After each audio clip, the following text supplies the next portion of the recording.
esse domingo agora também não vai ser possível devido às programações. Então, para não ficarmos muito atrasados, nós vamos iniciar o estudo esta manhã. E é um estudo muito bonito, irmãos. Nós estaremos vendo sobre os eventos finais.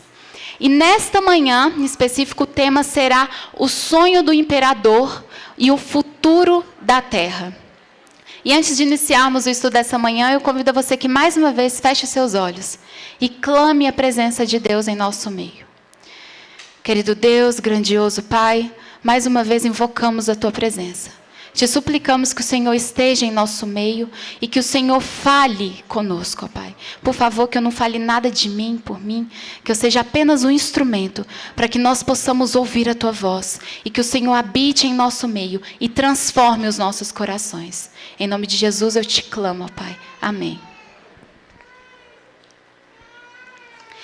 Bom, irmãos, no ano de 1927, no dia 17 de dezembro, um submarino, o S-4, ele estava emergindo depois de uma corrida submersa, quando ele foi atingido por um navio de guerra da costa, da Guarda Costeira dos Estados Unidos. E esse acidente, ele repercutiu bastante. Imediatamente, logo após o acidente, uma equipe de resgate foi enviada. E eles começaram a fazer de tudo para salvar 6 tripulantes que haviam ficado presos na parte dianteira do submarino. E quando eles estavam, a equipe de resgate, tentando, não medindo esforços, tentando de tudo para salvar aquelas pessoas que estavam ali, eles receberam uma mensagem em código Morse, que aqueles tripulantes que estavam presos haviam enviado, já lutando com aquele pouco oxigênio que restava no submarino. Eles escreveram o seguinte: existe alguma esperança? E o capitão, King, ele responde aquela mensagem dizendo que há esperança, porque todos os esforços, tudo que podemos fazer, tudo que é possível, está sendo feito. Mas frustrados pelo clima, aquela equipe de resgate não consegue chegar até aqueles tripulantes. E todos os tripulantes se perderam. É uma história triste, não é? Mas aquela pergunta, aquela indagação deles, existe esperança? É uma pergunta que ela ecoa no mundo, que ela faz parte da nossa vida. Muitas vezes nós nos perguntamos: será que tem esperança? Às vezes a gente olha para nós, para a nossa luta contra o pecado. Nós olhamos para a nossa igreja, nós olhamos para o mundo, para os acontecimentos, para as tragédias, e nós nos perguntamos: meu Deus, há esperança? Mas então, irmãos, nós vamos para a Bíblia. E nós encontramos na palavra de Deus tudo o que nós precisamos para sermos salvos. Nós descobrimos através da palavra de Deus que tudo que podia ser feito já foi feito para nos resgatar. Amém? E que existe sim esperança. Esperança, mesmo em meio às tragédias, mesmo em meio à dor, há esperança. Apesar do ser humano estar condenado, pela condição do pecado, de termos que sofrer as consequências do pecado, ainda há esperança. E, irmãos, fica evidente no estudo da palavra de Deus como que Deus ele tem um controle de toda a história, de tudo o que acontece. E isso se torna mais evidente quando nós estudamos o livro de Daniel, as profecias. E que é essa profecia em específico do sonho de Nabucodonosor que nós estaremos recapitulando nessa manhã. Eu convido os irmãos que abram suas Bíblias no livro de Daniel, no capítulo 2. O capítulo é extenso, Então nós não vamos ler ele todo, mas a história é conhecida. Pode deixar aberto aí no Daniel capítulo 2, que daqui a pouco nós vamos ler alguns versículos. Mas conta, irmãos, o sonho de Nabucodonosor, que foi dado para ele há mais de 2.500 anos. Nabucodonosor, ele estava aflito, querendo saber o que iria acontecer, qual seria o futuro. E diante daquela inquietação, Deus dá para ele um sonho. E conta que Nabucodonosor, ele desperta daquele sonho assustado, perplexo. Ele sabia que aquele sonho que ele tinha tido era algo muito especial, mas ele não sabia o que significava. Então ele precisava descobrir o que significava, o que simbolizava aquele sonho que ele teve. E ele convoca no seu reino todos os sábios. Imagine os homens mais sábios, os magos, os feiticeiros daquela época. Todos foram convocados para comparecer diante do rei e para revelar para ele qual era o significado do sonho. Mas os sábios, né, aqueles homens, eles sabiam que eles não tinham esse poder. Quem eram eles para conseguir adivinhar o que o rei tinha sonhado? Então eles fazem, né, eles têm uma ideia e eles pedem assim: tudo bem, rei, nós vamos te dar a interpretação, mas nos revele qual foi o sonho. Nabucodonosor, que não era bobo, né, nem nada, ele sabia, ele percebeu o que eles estavam tramando, ficou furioso e mandou matar todos eles. Porque ele sabia que eles não conseguiriam dar a resposta para ele. Até que o guarda, né, ali do rei, ele vai até Daniel para cumprir aquela ordem, para matar Daniel e seus amigos, que eles também eram sábios do reino. E Daniel, a Bíblia fala que Daniel, com muita sabedoria, cautela, ele questiona aquele guarda por que daquela ordem tão brutal. E o guarda conta para ele o que aconteceu, e Daniel vai até o rei e pede para ele um tempo. Um tempo para conseguir interpretar o sonho do rei. O rei concede para ele aquele tempo. E então, irmãos, eu imagino como que Daniel voltou para casa naquele dia, se colocou diante dos seus amigos, Sadraque, Mesaque e Abednego, e disse: vamos orar, vamos clamar e pedir que Deus tenha misericórdia de nós. Para que a gente não seja morto com todos, para que todos não sejam mortos. Para que ele me revele o significado, qual foi o sonho que o rei teve. E então Daniel tem a visão. Deus responde a Daniel e mostra para Daniel qual foi o sonho de Nabucodonosor e o significado daquele sonho. Daniel se comparece diante do rei e apresenta para ele. Agora vamos ler a partir do versículo 26 de Daniel 2. Respondeu o rei e disse a Daniel, cujo nome era Beltesazar: podes tu fazer-me saber o que vi no sonho e a sua interpretação? Respondeu Daniel na presença do rei e disse: o mistério que o rei exige, nem encantadores, nem magos, nem astrólogos o podem revelar ao rei. Mas há um Deus no céu, o qual revela os mistérios, pois fez saber ao rei Nabucodonosor o que há de ser nos últimos dias. O teu sonho e as visões da tua cabeça, quando estavas deitado no teu leito, são estas. Estando tu, ó rei, no teu leito, surgiram-te pensamentos a respeito do que há de ser depois disso. Aquele, pois, que revela mistérios, te revelou o que há de ser. E a mim, me foi revelado este mistério. Não porque haja em mim mais sabedoria do que em todos os viventes, mas para que a interpretação se fizesse saber ao rei, e para que entendesses as cogitações da tua mente. Vamos parar por aqui. Irmãos, me chama muita atenção a atitude de Daniel. Imagine você, imagine o homem mais poderoso do mundo, ele está com uma necessidade. E só você tem a resposta, só você vai conseguir atender. É natural do ser humano querer ganhar alguma coisa com isso, né? Nós somos treinados na nossa sociedade, nós aprendemos que nós sempre temos que lucrar, não é? Nós sempre temos que sair ganhando em alguma negociação, em alguma coisa. Se você tem o preenchimento, se você tem algo que atende a necessidade da pessoa, venda aquilo, que você vai se dar bem. E Daniel, diante daquele reino de Nabucodonosor, quando o rei pergunta para ele: você consegue interpretar o meu sonho? Quais são as palavras de Daniel? Não sou eu. Não é porque há em mim alguma sabedoria, mas porque há um Deus no céu que revela mistérios. E ele me fez saber, não porque em mim há algo especial, mas porque ele queria que o Senhor soubesse, para que a história registrasse os acontecimentos até o fim dos tempos. É uma atitude muito linda, irmãos. E sabe por que Daniel conseguiu agir assim? Porque ele identificou, naquele momento, uma oportunidade de missão, de ser missionário. E isso me chamou muita atenção. Por quê? Às vezes nós ficamos muito presos com a necessidade de fazermos missão. E já reparou que parece que só tem o sábado para isso? Então, o sábado ele pode multiplicar as horas, nunca vai ser suficiente. Nós nunca vamos conseguir realizar a missão só no sábado. Porque não é esse o propósito de Deus.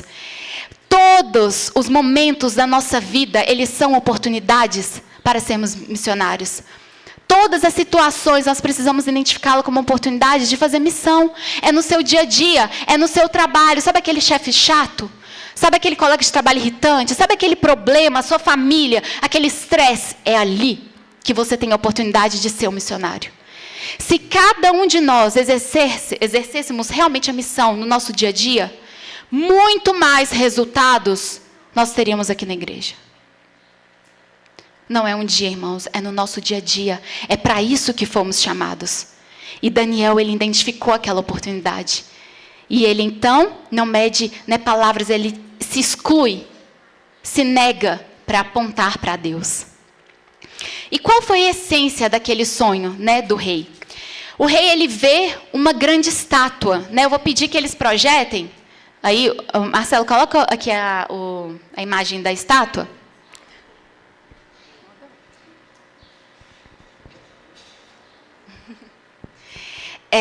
Ele então vê uma estátua e diz que a aparência dela o aterrorizou. Eles vão projetar aqui. Mas aquela estátua ela era composta por diferentes elementos. E cada elemento daquela estátua, ela simbolizava, representava um império, um reino que iria dominar o mundo naquela época, naquele decorrer do tempo. E, irmãos, é incrível a precisão que a Bíblia dá. Quando nós estudamos a história, nós vemos que tudo se encaixa, tudo já foi mostrado, revelado há tantos anos atrás. E tudo aconteceu exatamente da forma como Deus disse que aconteceria. Então, a cabeça de ouro, eu vou ir falando enquanto eles tentam projetar aqui. Mas a cabeça daquela estátua, ela era de ouro. E Daniel, então, ele revela para Nabucodonosor que aquela cabeça de ouro representava o império de Babilônia. E, irmãos, não há um material que descreveria melhor Babilônia. Sabe por quê? Porque ela era rica. O ouro era usado. Só no templo eles haviam usado mais de 7.727 quilos de ouro maciço.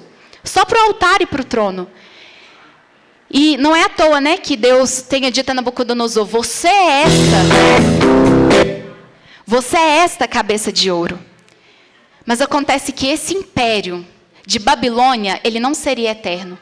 E agora imagine comigo, como que Daniel, foi perigoso ele dar essa mensagem para o rei, porque naquela época, a ideia geral, o consenso é de que Babilônia iria reinar para sempre. E agora chega um profeta, Daniel ali, diz para o rei, revela para ele, que todo o poder econômico, todo o poder político de Babilônia ia terminar, ia chegar ao fim. E quem iria governar, está o próximo elemento, os braços e o peito de prata, seria um reino não tão forte como ele. Mas a própria Bíblia revela qual reino que seria, os Medo-Persas. Que no próprio livro de Daniel, no capítulo 5, nós vemos essa profecia se cumprir. Quando o neto de Nabucodonosor, Belsazar, faz aquele banquete, regado a orgia, aquela bagunça toda, e uma mão aparece escrevendo na parede. Mene, mene, tekel e parsim, que significava o quê? Deus contou o teu reino e acabou. Você foi pesado na balança e achado em falta. Teu reino foi dividido e entregue aos medos e persas. Aqui. Logo depois, aquele reino dos medos e persas, ele também terminaria. E daria lugar ao império da Grécia. Irmãos, Deus ele simboliza o império da Grécia, o reino da Grécia, pelo bronze. E a história nos conta que as armaduras do exército da Grécia, do Alexandre o Grande, que liderou aquele exército, a expansão do seu território, era marcada pelo bronze. Olha os detalhes. Como tudo, uma precisão incrível, que era impossível de Daniel ter acertado por coincidência. Era Deus o revelando, era Deus mostrando que ele tem o controle de toda a história. Mas também a profecia continua e nos revela que surgiria um quarto império, que é ali representado pelas pernas de ferro, o império de Roma. Ele chegou forte como ferro, destruindo, detonando como uma máquina de guerra. E ele, por muito tempo, ele reinou. Ele teve, esse poder absoluto no mundo. Mas Deus revela que ainda não seria o final. Daniel segue a explicação da profecia e revela para o rei que os pés de barro e ferro simbolizaria um novo império que iria surgir, mas que esse império, diferente dos outros, ele não ia se tornar um único império. Como o ferro e o barro mesmo não se misturam, esse novo império, ele seria dividido. Nós vemos a história, se cumprindo essa profecia pela Europa dividida, que tem até nos nossos dias. Irmãos, muitos reis, muitos homens poderosos fizeram de tudo para expandir seu território e para conseguirem unir de novo o mundo em um império só. Mas nenhum deles conseguiu, todos fracassaram, porque eles se deparavam com o poder de uma profecia. E nós vemos então que naquele desenrolar, surgiria por último um império diferente. Um império que seria eterno. Vamos ler? No versículo 44 agora. Mas nos dias destes reis, o Deus do céu suscitará um reino que não será jamais destruído. Este reino não passará a outro povo. Esmiuçará e consumirá todos estes reinos. Mas ele mesmo subsistirá para sempre. Amém? Que reino é esse, irmãos? É o reino que tanto sonhamos, que nós tanto aguardamos. É um reino que não vai ter fim. Um reino de paz, de alegria, que não vai ter mais lágrimas, não vai ter mais dor, não vai ter mais problema. O reino eterno que Cristo Jesus já conquistou lá na cruz. E nos convida a fazer parte desse reino.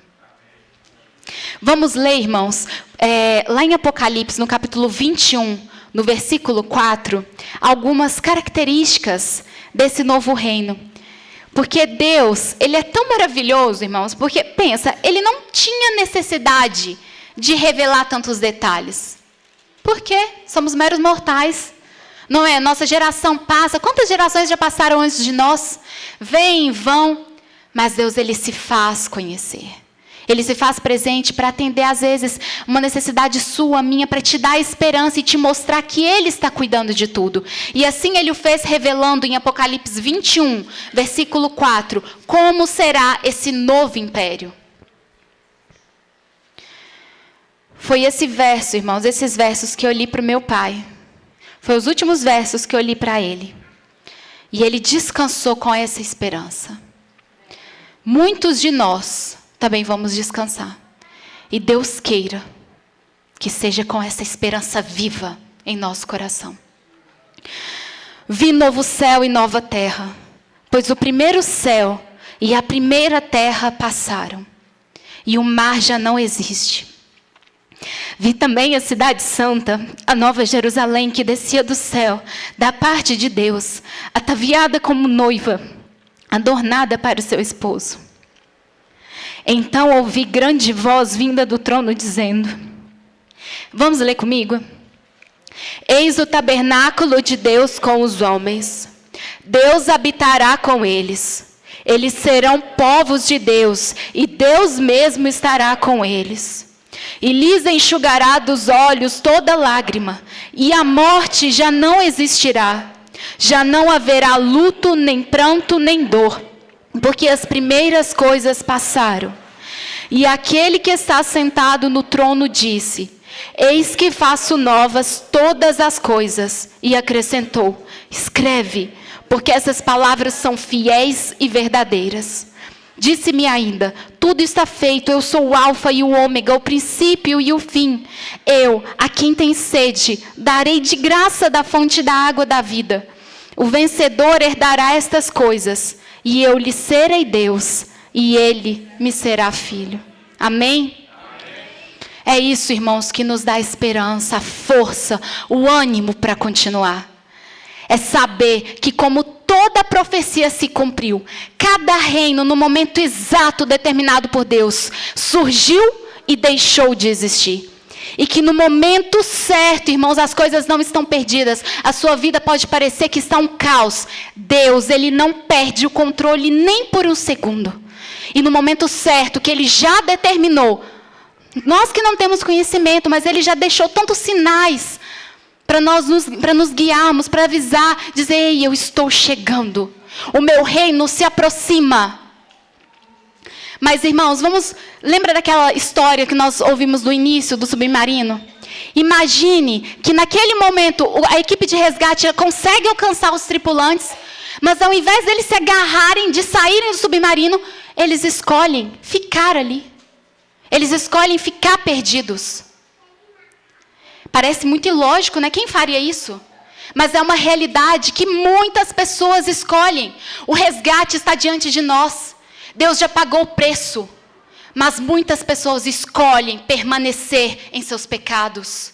Escolhem ficar no conforto, né, dos seus pecados, dos seus prazeres.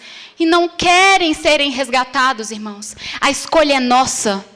O preço já foi pago, tudo já foi feito, o reino se aproxima. Mas qual será a sua escolha? Deus te ama tanto que Ele jamais vai te obrigar. E a nossa esperança, irmãos, ela se confirma porque Deus, Ele conhece e revela o futuro. E revela por meio dos seus profetas. Da mesma forma que Ele levantou homens no passado e mulheres para aconselhar o povo, Deus já nos deixou um manual que deveria conduzir os nossos passos e nos dizer o que devemos e o que não devemos fazer. Acontece que as tradições do mundo, elas vão entrando. Elas vão chegando. E aquilo que era abominável começa a ser normal. Começa a ser permitido. Mas a verdade de Deus, ela não muda. Irmãos, Deus, Ele te convida não com crueldade, mas porque Ele quer te salvar. Ele te convida: saia do pecado. Larga esse caminho largo. Irmãos, o pecado, ele é tão sujo que ele nos faz achar que nós estamos no caminho certo. Não é raro de nós ouvirmos a pessoa que está em pecado explícito, ela dizer: mas eu estou perto de Deus, eu estou sentindo a presença de Deus, Ele me aceita. É engano de Satanás, que quer te ver perdido como ele. Deus aponta o caminho, Ele deixa instruções que o povo de Deus deve exaltar, deve levantar. Jesus, enquanto Ele esteve na terra, Ele deixou uma mensagem, né? A mensagem foi dada para os discípulos. E a mensagem dada para nós: ensinem as pessoas, disse Ele, a obedecer a tudo o que eu lhes ordenei. Não há lugar para tradição, para teoria humana, para lei estabelecida pela autoridade da igreja. A lei e os profetas, e mais, todo o registro das palavras e ações de Jesus, são um tesouro que nós devemos apresentar ao mundo. Mas muito mais do que palavras, nós vamos apresentar essa verdade, irmãos, quando as pessoas perceberem que nós vivemos ela. Então, o meu desejo, irmãos, e a minha oração para essa manhã, é que eu e você, nós consigamos de fato viver o verdadeiro evangelho. Que nós tenhamos a ousadia de abandonar os pecados que estamos acariciando. Deus, Ele quer restaurar a sua vida espiritual. Ele quer restaurar você, Ele quer restaurar a sua família. As famílias estão se perdendo. Os filhos estão se perdendo porque não tem um exemplo. Não tem mais aquele exemplo. Quando uma família se desfaz, os filhos são os mais impactados. Não é esse o plano de Deus, irmãos. E nós sabemos muito bem disso.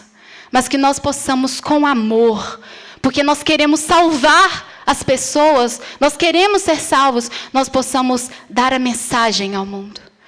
Eu e o Johnny vamos cantar uma música agora. E enquanto nós vamos cantar, eu convido a você que faça uma retrospectiva da sua vida. Que você peça a Deus, como salmista: examina meu coração e me mostre onde eu tenho errado. Abra os nossos olhos, irmãos, para que a gente consiga caminhar pelo caminho reto. O caminho que é estreito, é doloroso, é penoso, mas é o único que vai nos levar para esse novo império, para o reino eterno.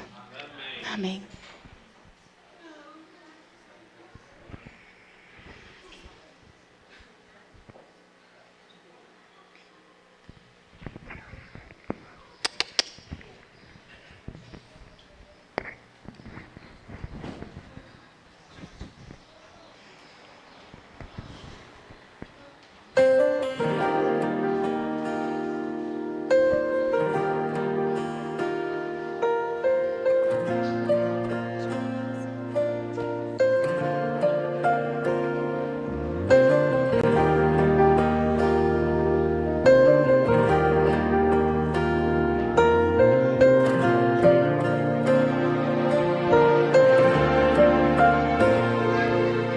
Eu cresci ouvindo a promessa, contada pela minha mãe, que eu vou morar pra sempre numa nova terra.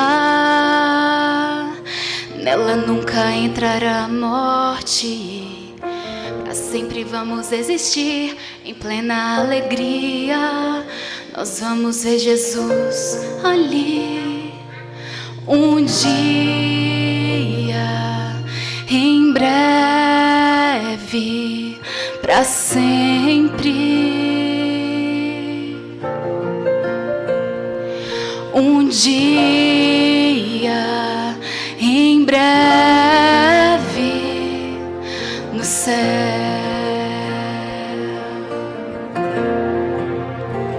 Aleluia, meus olhos avistam este lar. Vem Jesus, meu desejo ardente é te encontrar.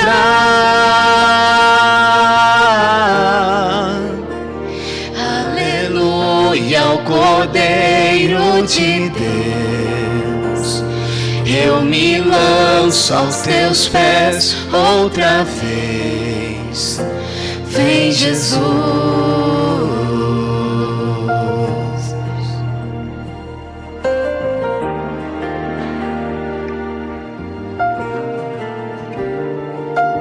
Eu espero ansiosamente a vinda do meu Salvador, com seus anjos em glória, quão lindo será.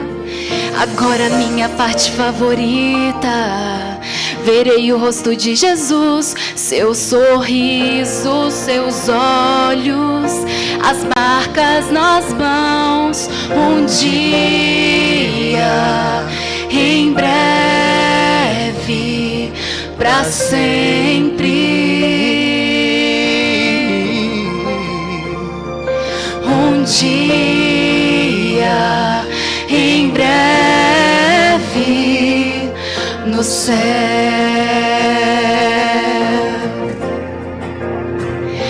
Aleluia, meus olhos avistam este lar. Vem Jesus, meu desejo ardente é te encontrar.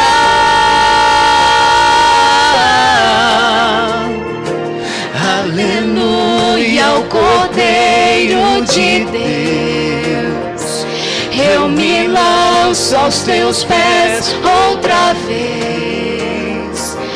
Aleluia, meus olhos avistam este lar. Vem Jesus, meu desejo ardente é te encontrar.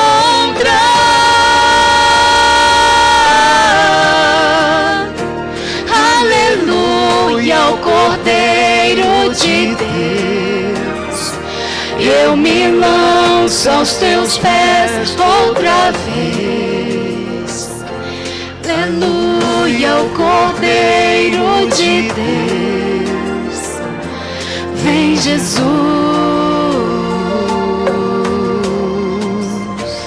Aleluia, o Cordeiro de Deus, eu me lanço aos teus pés outra vez. Vem Jesus.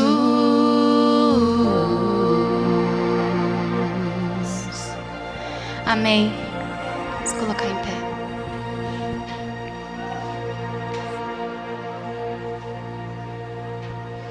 Oremos. Santo, santo e eterno Deus, te damos graças, ó Pai, e te louvamos, porque o Senhor é o Todo-Poderoso, digno de toda honra e de toda glória. Obrigado porque o Senhor, em teu infinito poder, se revela a nós, simples homens, ó Pai, tão pecadores, mas porque o Senhor nos ama tanto, que o Senhor nos resgatou. E o Senhor continua estendendo os teus braços de amor, porque o Senhor quer nos resgatar, o Senhor quer nos levar para habitar esse novo céu e a nossa nova terra. E é por isso, meu Deus, que nós mais uma vez te suplicamos que o Senhor perdoe os nossos pecados, perdoe as nossas falhas, que o Senhor sonda nosso coração e nos revele os nossos pecados, que o Senhor nos ajude pelo poder do teu Santo Espírito a abandonar os pecados, a sair do caminho errado e a nos voltarmos para ti, porque vai valer a pena, porque esse grande reino se aproxima. E nós te suplicamos, vem Jesus, nos resgate, ó Pai, nos salve, pela honra e glória do teu santo nome. Amém, ó Pai.